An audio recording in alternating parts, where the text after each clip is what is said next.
और अब सीधे आपको रायगढ़ लिए चलते हैं, जहां केंद्रीय गृह मंत्री अमित शाह संबोधित कर रहे हैं।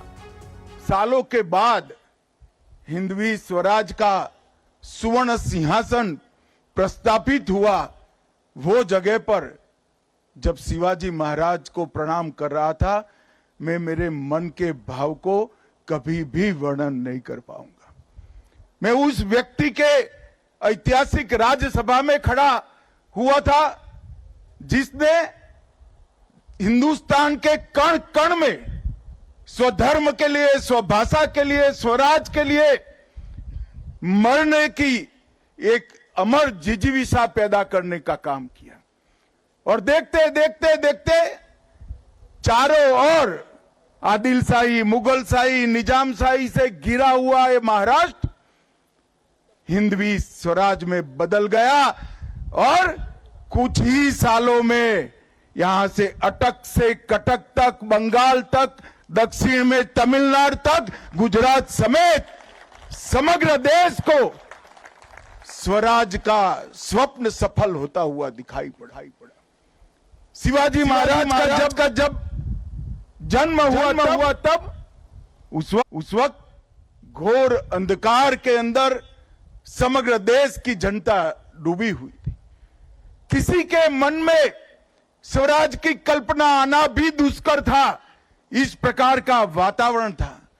देवगिरी के गिरने के बाद 100 साल के अंदर ही यहां से लेकर समग्र दक्षिण का भी पतन हुआ और धीरे धीरे धीरे स्वधर्म और स्वराज की बात लोग गुना समझने लगे। एक 12 साल का बच्चा जिजाऊ की प्रेरणा से प्रतिज्ञा करता है कि सिंधु से कन्याकुमारी तक फिर से एक बार मैं भगवा फहराने का काम करूंगा। मैंने आज तक दुनिया के कई नायकों के जीवन चरित्र पढ़े हैं, मगर ऐसी दृढ़ इच्छा शक्ति, अदम्य साहस, अकल्पनीय रणनीति और रणनीति को पूरी करने के लिए समाज के हर वर्ग को साथ में जोड़कर एक अपराजित सेना का निर्माण करना शिव छत्रपति के सिवा किसी ने नहीं किया है। न भाग्य उसके साथ था, न भूतकाल उसके साथ था, न धन था, न सेना थी। एक बच्चा अपने अदम्य साहस और संकल्प के साथ पूरे देश को स्वराज का मंत्र देकर गया और देखते देखते देखते 200 साल से चल रही मुगल शाही को चकनाचूर कर कर देश को स्वतंत्र कराने का काम किया। और मित्रों, जब अटक तक शिवाजी महाराज की मावलों की सेना पहुंची, बंगाल तक पहुंची, कटक तक पहुंची, दक्षिण में तमिलनाडु तक पहुंचे, तब सबको भरोसा हुआ कि ये देश अब बच गया, स्वधर्म बच गया, हमारी भाषाएं बच गई, हमारी संस्कृति बच गई।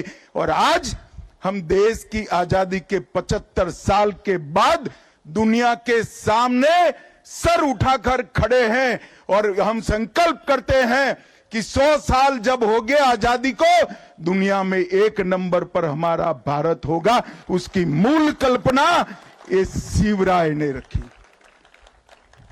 जिजाऊ ने बाल शिवा में संस्कार भरे और शिवाजी ने वो संस्कार को एक वटवृक्ष बनाया। और उसके बाद धर्मवीर संभाजी महाराज, महारानी ताराबाई, धनोजी, संतोजी, शिवाजी के बाद औरंगजेब जब तक जिंदा रहा उसके सामने लड़ते रहे, जूझते रहे, यहां तक कि अपने आप को आलमगीर कहने वाला व्यक्ति महाराष्ट्र में पराजित होकर यही उसकी समाधि बनी। ये शिव चरित्र को हम सबका दायित्व है कि इसको भारत के बच्चे बच्चे को सिखाया जाए, भारत के बच्चे बच्चे को पढ़ाया जाए।